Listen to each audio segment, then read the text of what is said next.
Iniciamos o nosso programa de hoje homenageando todas as mães, as encarnadas e aquelas que já deixaram o palco terrestre. Isso em função de amanhã, dia convencionado como o Dia das Mães, embora Dia das Mães sejam todos.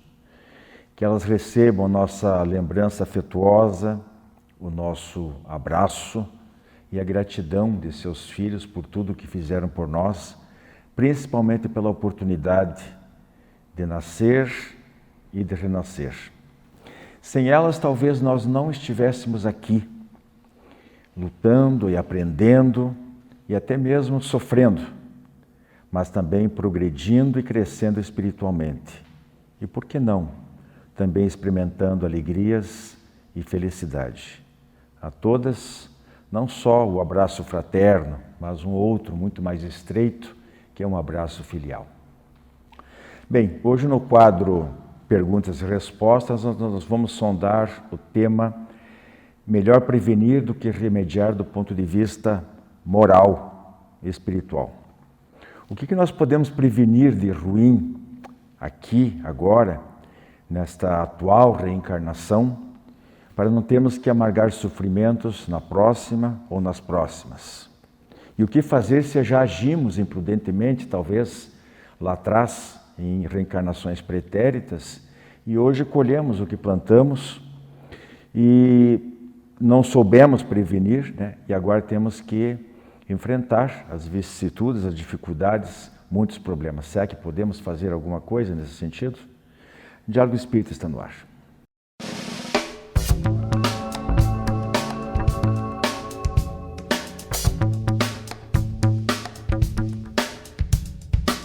Melhor prevenir do que remediar, é um dito popular, todo mundo conhece, e como fala em remédio, dá a impressão que pode ter o significado somente de cuidados com a saúde física, etc. Mas nós vamos tentar ver se aqui nós encontramos uma outra conotação. Vou começar pela Mariana. Como podemos aplicar esse dito popular a outros aspectos da nossa vida, além da saúde? Podemos aplicar no nosso comportamento, observando como que nós estamos diante da vida, como nós estamos dando as respostas que as perguntas do nosso dia a dia fazem. Então, o nosso comportamento é refletirmos, pensarmos antes de fazer, antes de falar, antes de tomar qualquer decisão. Pensar, ver o prós e o contra. Também na questão mental, né? Trabalhar a nossa questão da nossa ansiedade, o nosso medo, a nossa insatisfação, também é uma forma de prevenir, né? Uma maneira de levar uma vida mais tranquila, uma vida mais cheia de alegria. Isso mesmo. Então, Rose, diante do que ela falou, você teria aí uns 2 exemplos, pelo menos, para... Com certeza. Tem um que, para mim, é primordial. Como é que compensa prevenir, né, para não ter que remediar? O primeiro ponto que me ocorre, né, é vida familiar. Se você não trabalha desde pequena a educação dos filhos, limitando aquilo que eles desejam, dando tarefas, dividindo responsabilidades, proporcionando consequências más para os hábitos indesejáveis e consequências boas, elogios, incentivo para os bons hábitos, o que é que você espera, o que é que nós podemos esperar do futuro dessas crianças, não é? Depois serão adultos que não terão um senso de responsabilidade ou não saberão limitar os próprios desejos. É fundamental na vida familiar, na vida doméstica, nos lembrarmos que por mais que cheguemos cansados em casa, ou que desejássemos poder assistir um filme ou participarmos de internet, nos relacionarmos com a família nas mensagens do WhatsApp, a prole tem prioridade, principalmente na idade de formação. Se nós não dedicamos tempo e não tivermos metas muito claras em nossa própria mente quanto à educação dos filhos, nós com certeza vamos ter problemas e eles mesmos podem perder a maior parte da finalidade espiritual da sua reencarnação. Então, habituá-los a pequenos trabalhos domésticos, não mandando fazer, mas partilhando com eles a alegria de arrumar, ensinando a ter responsabilidade, a levar até o fim, sem tirania, aquilo que eles decidem começar, porque senão depois serão aqueles adultos que abandonam a faculdade no fim do primeiro ano porque o professor não é interessante. As matérias básicas nunca são tão interessantes. Ou que abandonam o emprego porque o chefe é muito exigente. Do que podem esses pais se queixar depois, se não de si mesmos, não é verdade? Então, o tempo empregado em educação, formação, partilha é essencial para não ter que remediar.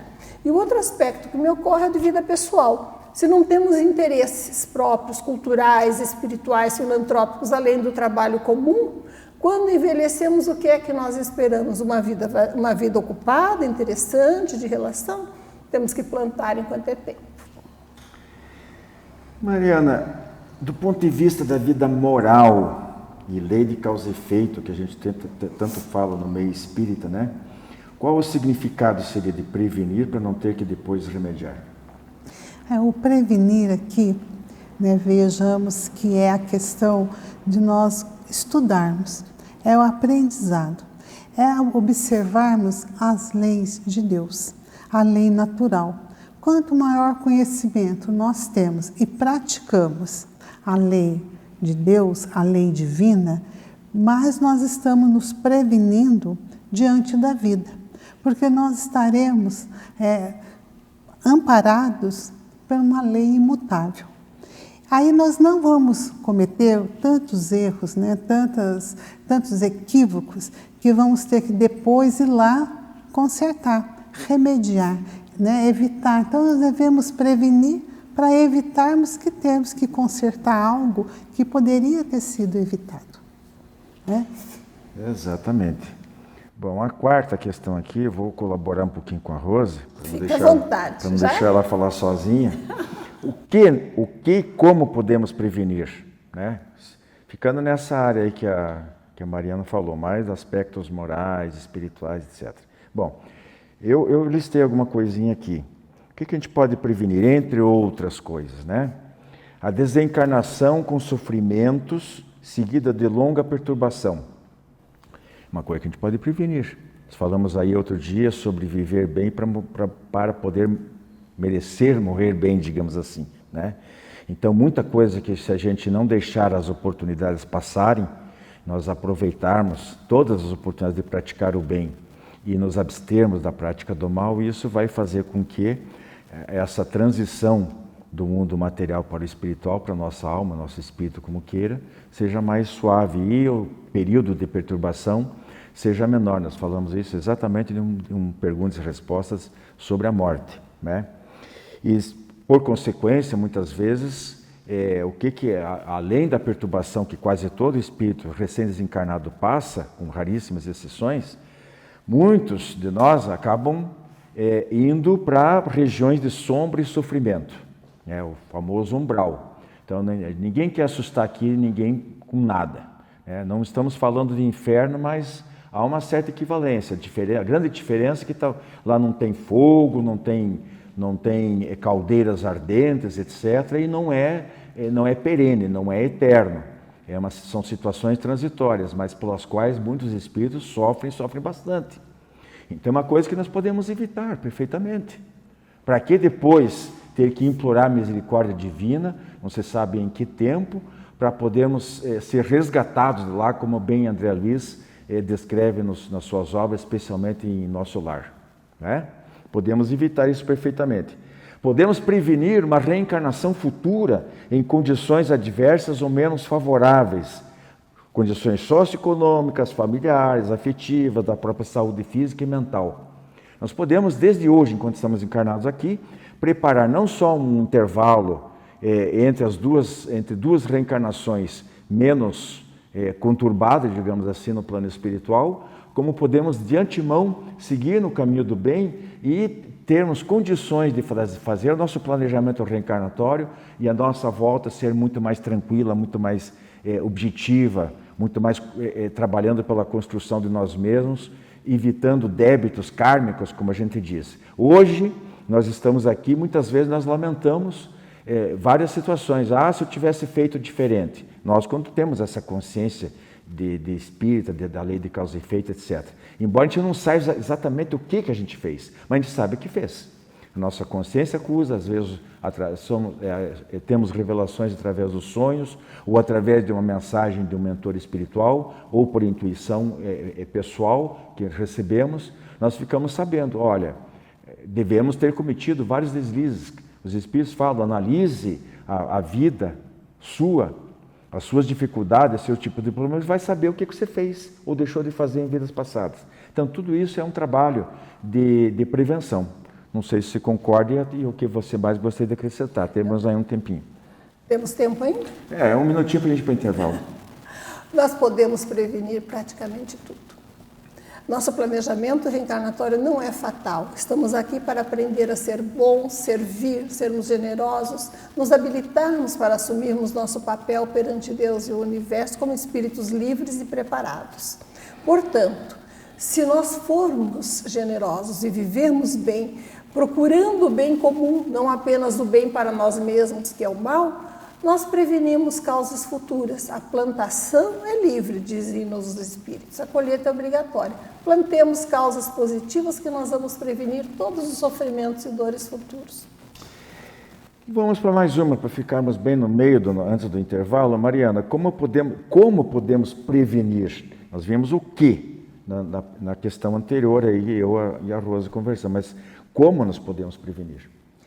Isso, nós podemos, lá no Livro dos Espíritos, na terceira parte, vai trazer sobre as leis morais.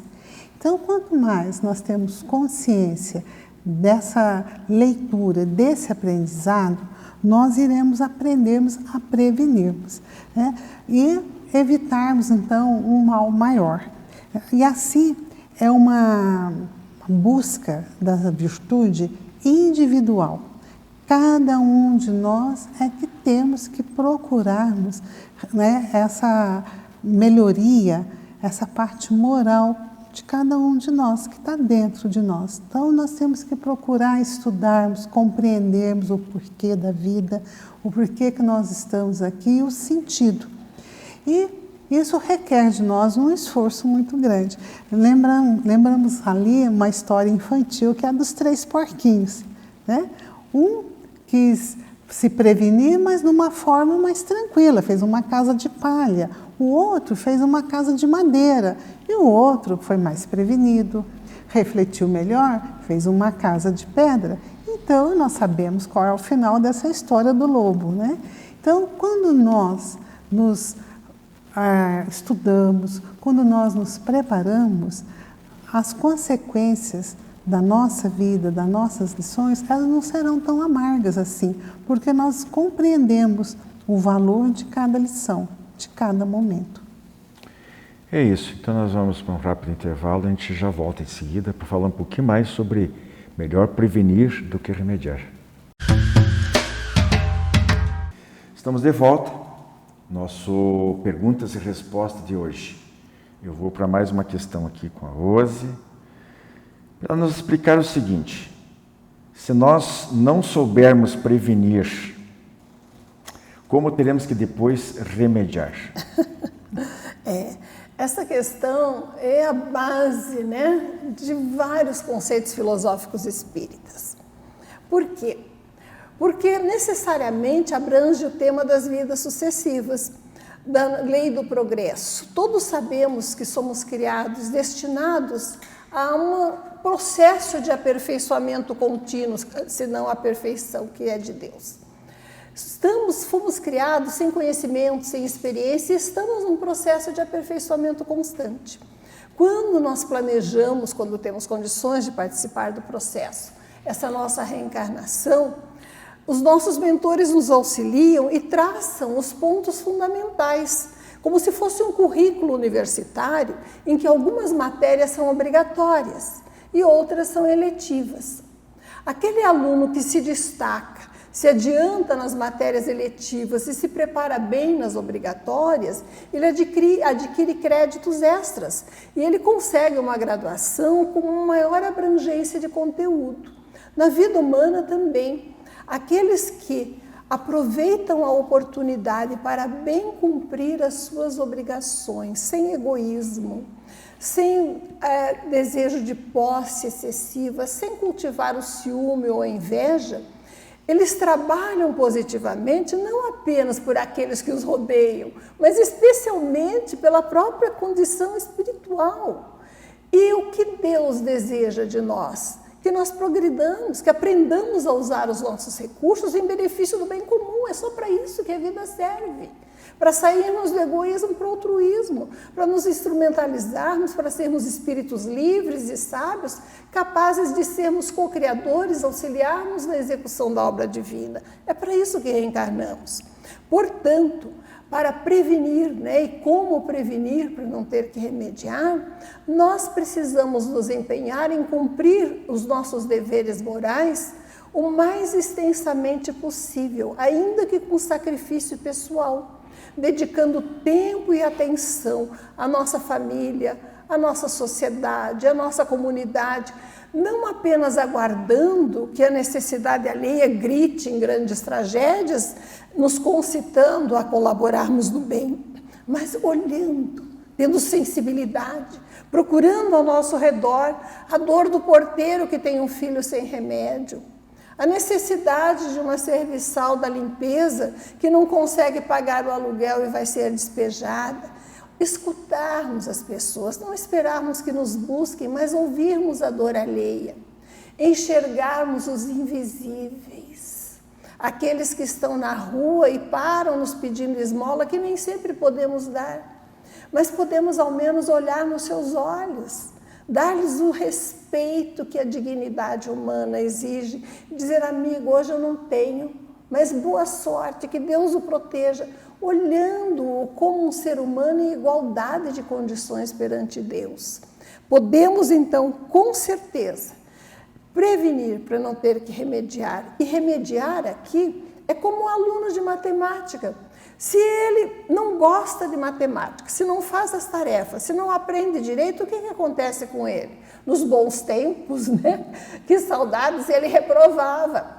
Ele tinha que fazer de novo aquela matéria naquela série escolar até estar habilitado para seguir adiante. Não era empurrado, de qualquer jeito para ir para frente sem ter base.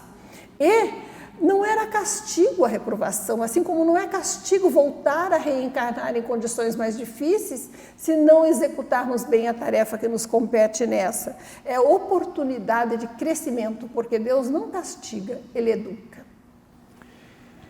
E a pergunta final, que depois eu vou ajudar a responder, vou perguntar e eu também vou ajudar a responder, é o seguinte: de qualquer forma, o que resta para aqueles que estão hoje aqui e já não souberam prevenir em vidas passadas? Então, o exemplo até que eu dei um pouquinho antes, uma doença kármica, por exemplo, ou um problema familiar qualquer, e o conflito já está instalado, não tem para onde fugir, é a tal da colheita obrigatória, porque semeou lá atrás. E aí, qual é a solução então, Mariana? É a resignação, É o bem mal sofrer, que está lá no nosso Evangelho segundo o Espiritismo, codificado por Allan Kardec. É a resignação, porque o que não tem remédio, remediado está. Então, nós devemos confiar em Deus, na sua bondade, como a Rose trouxe, Deus não castiga, Ele educa. Já que nós não tivemos, aquela prudência anterior, então que agora nós possamos ter essa resignação, essa esperança e a boa vontade de fazer diferente hoje para que amanhã não tenhamos que remediar. Mudar o que pode ser mudado, e aceitar o que não pode. É exatamente. Eu tinha colocado aqui, acho que a gente não combinou, no entanto, acho que a gente está falando a mesma língua, Porque eu coloquei aqui, numa das duas situações, aceitar resignadamente, sem queixas ou revoltas, enfrentar com fé e coragem para se superar e sair vitorioso nesse desafio. Isso um. E a outra, que eu vou jogar para a Rosa aqui, ver se ela concorda, lembrar que a justiça divina expressa, em parte pela reencarnação, sempre oportunizará que o que não conseguimos remediar no presente, sempre haverá outras tantas chances quantas necessárias para se fazer isso. É um alento. É por isso que a gente fala que a doutrina espírita é eminentemente consoladora. Na pior das hipóteses, a vida está toda má, toda complicada, sofremos, a vida que tem, né? Infelizmente a gente fica conduído com certas histórias pessoais que a pessoa, o livro dos Espíritos, se não me engano, o Evangelho segundo o Espiritismo, tem uma questão lá, um tópico que fala exatamente isso. Mas parece que existem pessoas que nascem só para sofrer. Kardec coloca mais ou menos isso, o Espírito diz que evidentemente que deve ter seus problemas, tem justificativa, porque a justiça divina não erra, né? Como disse ela, é educativa, na melhor das hipóteses, na pior das hipóteses, digamos assim. Então Deus não impõe castigo para ninguém.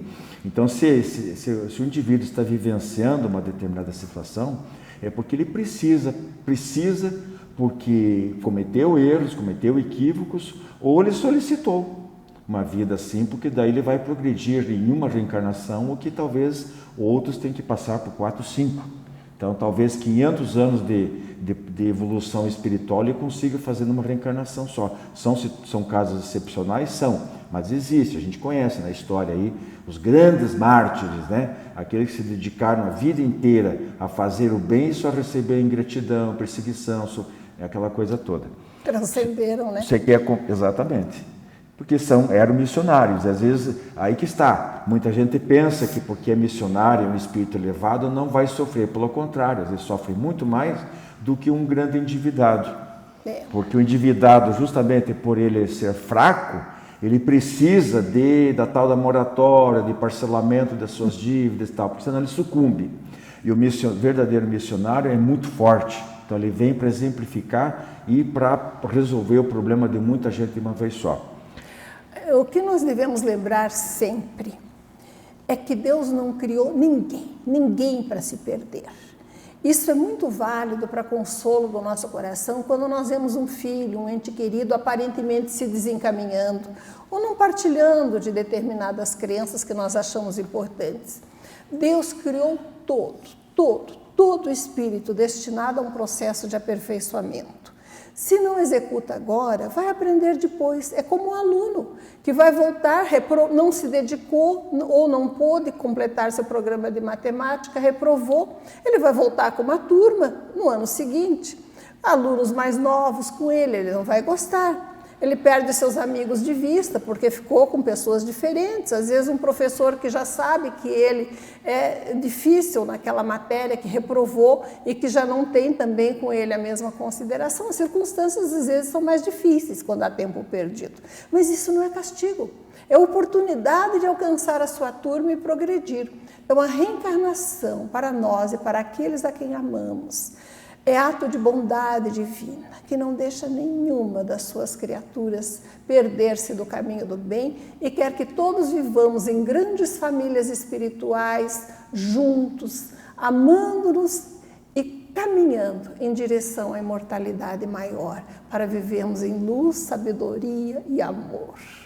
Amigos, prevenir é sinal de inteligência, de sabedoria, de domínio sobre si mesmo, de controle sobre seus atos, sua própria existência.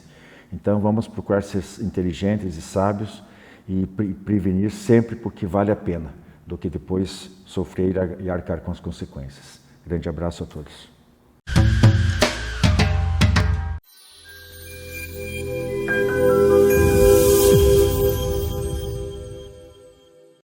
Olá, amigos! No quadro Fonte Allan Kardec de hoje, vamos falar de psicologia e espiritualidade, brevemente, porque não temos tanto tempo para discorrer sobre esse assunto.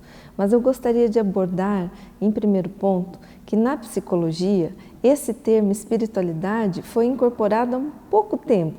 É recente, se formos observar do tempo que já existe, né, os estudos sobre espiritualidade. De acordo com a psicologia, o ser humano é um ser bio, psico, social e agora espiritual.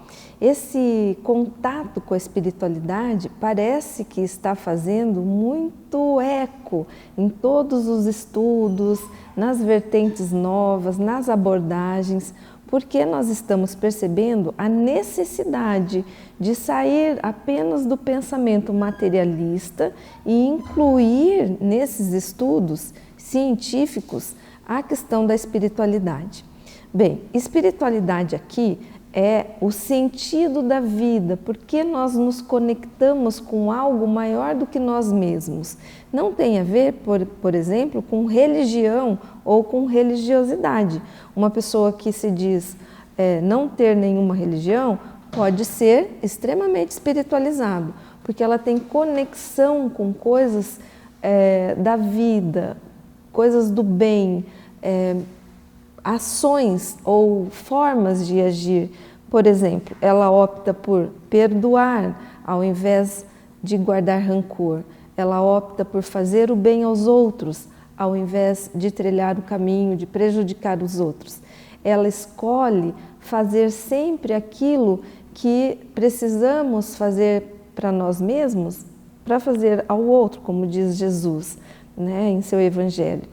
Quando ele traz que se nós olhássemos para nós mesmos com amor, nós conseguiríamos dar esse amor, elevar o pensamento e espalhar esse amor ao outro. Isso é espiritualidade.